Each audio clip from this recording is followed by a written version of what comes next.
Herzlich willkommen, liebe Zuschauerinnen und Zuschauer. Das ist das Jungfrau-Zeitung Panorama, heute Abend aus Rinkenberg. Heute haben wir für euch den Ricci, der zum Saisonabschluss der Beatus-Hölline abliefert. Das Eissportzentrum Jungfrau, Vereine machen dort Werbung für neue Mitglieder. Und ein packendes Duell der Brüder auf dem Eis.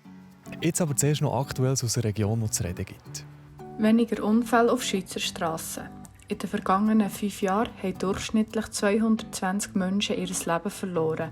Über 3700 haben sich pro Jahr schwer verletzt. Das sind weniger als in der Vergangenheit, wie die Studie Sinus 2021 von der Beratungsstelle für Unfallverhütung, kurz BFU, zeigt. Philipp Dobler verlässt den Rundtisch.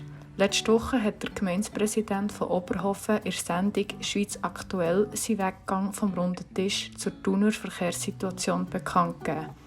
Es sind mittlerweile so viele Mitglieder dabei, dass eine Weiterentwicklung nicht mehr möglich ist. Und darum wird er nicht mehr dabei sein.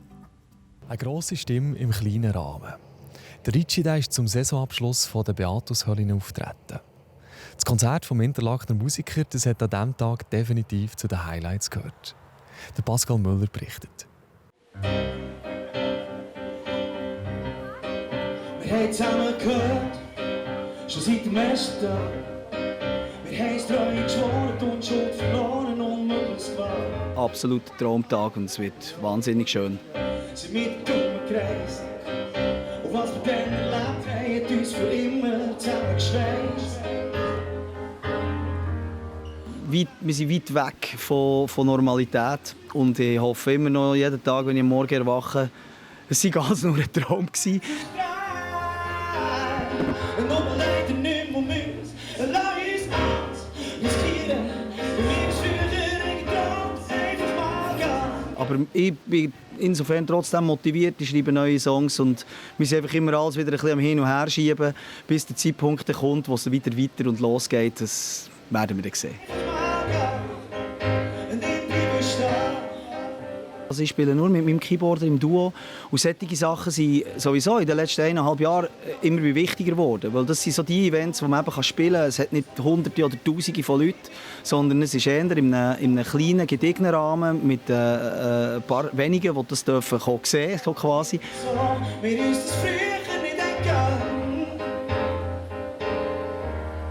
Am Anfang braucht es ein bisschen Mut, aber dann geht's von allein. Auf einmal fühlen wir uns frei. Wir wissen, was wir wollen. Und wir vergessen, was wir können. Lass uns alles riskieren. Wie wir es früher geträumt, einfach mal gehen. Ja, ich habe mir vorgenommen, schön zu singen. Weil viel mehr kann ich eigentlich nicht mitbringen. Es ist immer sehr unterschiedlich, wie die Leute da drauf sind. Und wie es ihnen gefällt, werden wir dann sehen. Aber mein Ziel ist natürlich immer, die Leute zu unterhalten und eine gute Zeit zu bringen. Wir leben unsere Zeit und wir leben unsere Träume. Von der Beatus-Hölline geht es jetzt ins Eissportzentrum Jungfrau. Dort haben Vereine mit verschiedenen Aktionen um neue Mitglieder geworben. Mein Kollege Janik Müllermann hat vorbeigeschaut. Warum macht ihr so einen Tag der offenen Tür? Ja, das ist mal um den Leuten zu zeigen, was wir hier eigentlich alles bieten, was hier läuft. Und auch unseren Vereinen, die seit Jahren hier bei uns sind, in der Halle, vielleicht auch noch eine Plattform zu bieten, dass sie das ein oder andere neue Mitglied gewinnen können und einfach die Leute noch ein bisschen begeistern für ihren Sport. Weil, ja, wir haben alle das gleiche Problem, weil nebst der leichten Überalterung, die wir haben, an vielen Orten haben wir einfach jetzt auch noch mit Corona einfach klemmt es überall. Und wir sind auch froh, wenn wir neue Leute gewinnen können. Ja. Und es geht jetzt schon seit dem Morgen um 10 Uhr. Die Leute kommen und gehen. Was habt ihr alles auf dem Programm gehabt heute? Also wir haben hier auf dem Eis ist ein Parkour vom Eislaufclub, so ein Geschicklichkeitsparkour. Vorne kann man Torwand schießen bei den Hockeyclub. Dann Outdoor Interlaken hat eine Tirolien eingerichtet, wo sie diagonal durch die Halle durchfahren können. Hier oben haben wir den Bowls-Club, der auf einfach verkürzte Bahn einen Bowl spielen. Das ist das, was sie im Sommer eigentlich bei unserer Curlinghalle machen. Und dann in der Curlinghalle können sie Curling spielen und Curling schauen. Und im Schwingfelder vorne haben wir noch die 2 Kranzschwinger, die neuen Kranzschwinger, die haben heute das erste Mal Kranz gemacht. die da vorne Showschwingen machen. Und wer weg könnte dort mal ein paar Hosen anlegen und dort noch ein bisschen probieren mit diesen zwei. Und das Sportgeschäft hat auch noch ein paar Attraktionen, die man schauen kann. Also volles Programm. Und was war euer Eindruck bis jetzt? Haben die Leute eine riesen Freude gehabt? Also die gekommen sind, haben Freude und gefallen ihnen. Und wir haben aktuell ein gutes Fazit. Das Wetter ist vielleicht nicht unbedingt, heute geht man auch wieder noch mal zu Berg, aber immerhin, wir haben ein bisschen Leute, es läuft etwas. Und die gekommen sind, die genießen es.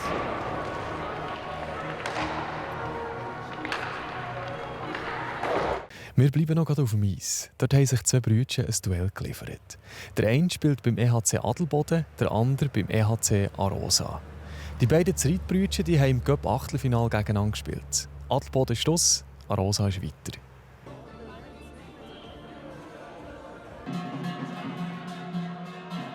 Ja, sicher, natürlich cool, dass wir gewonnen haben, aber es war sehr speziell. Auch vor allem am Anfang war die ersten 3 Einsätze wirklich sehr speziell. Aber natürlich sind wir jetzt froh, dass wir gewonnen haben, und sind eine Runde weiter im Cup. Auf dich gegen eigene Brüder spielen, hat es dich ein bisschen hergehabt? Ja, die Art und Weise, wie wir dann verlieren, ist ein bisschen bitter.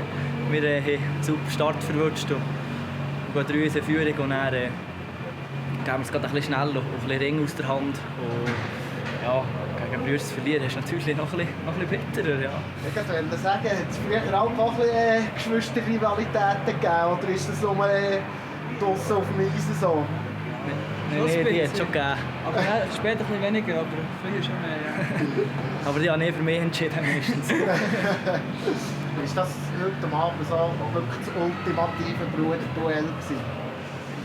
Ja, das ist natürlich Hammer, ja.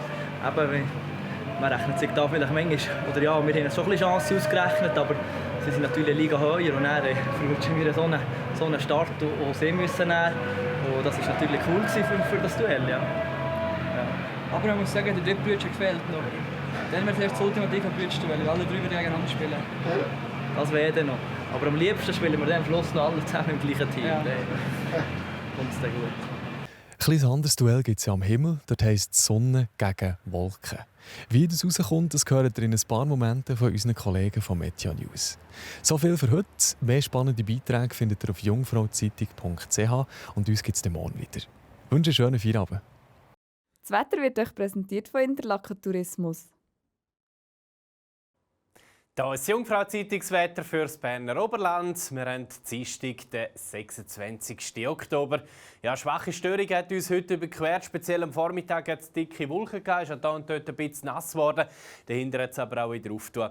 Die Sonne hat sich durchsetzen. Und jetzt haben wir das Hoch Rosamunde, das sich hier Richtung Alpenraum ausbreitet und über uns installiert.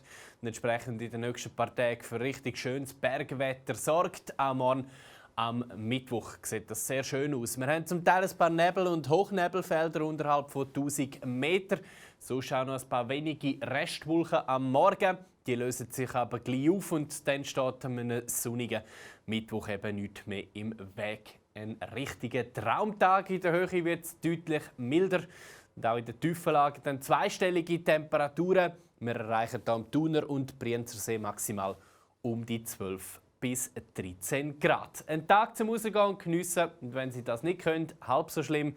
Es gibt eine weitere Möglichkeit am Donnerstag und Freitag. Es hat ein bisschen Nebel am Morgen in den tiefen Lagen. Dann auch noch ein paar Schleierwolken, die durchziehen. Insgesamt ist es aber sehr schön. In der Höhe mild, in den tiefen Lagen 12 Grad und am Samstag wird es vorübergehend föhnig. Es ist noch teilweise sonnig, auch wenn die Bewölkung dann im Laufe des Tages immer mehr zunimmt. Am Sonntag und Montag unbeständig und da wird es dann auch zeitweise nass. Bis dann aber, wie gesagt, haben wir jetzt Hochdruck bestimmt und entsprechend goldiges Oktoberwetter. Geniessen Sie es, auf Wiedersehen und bis bald.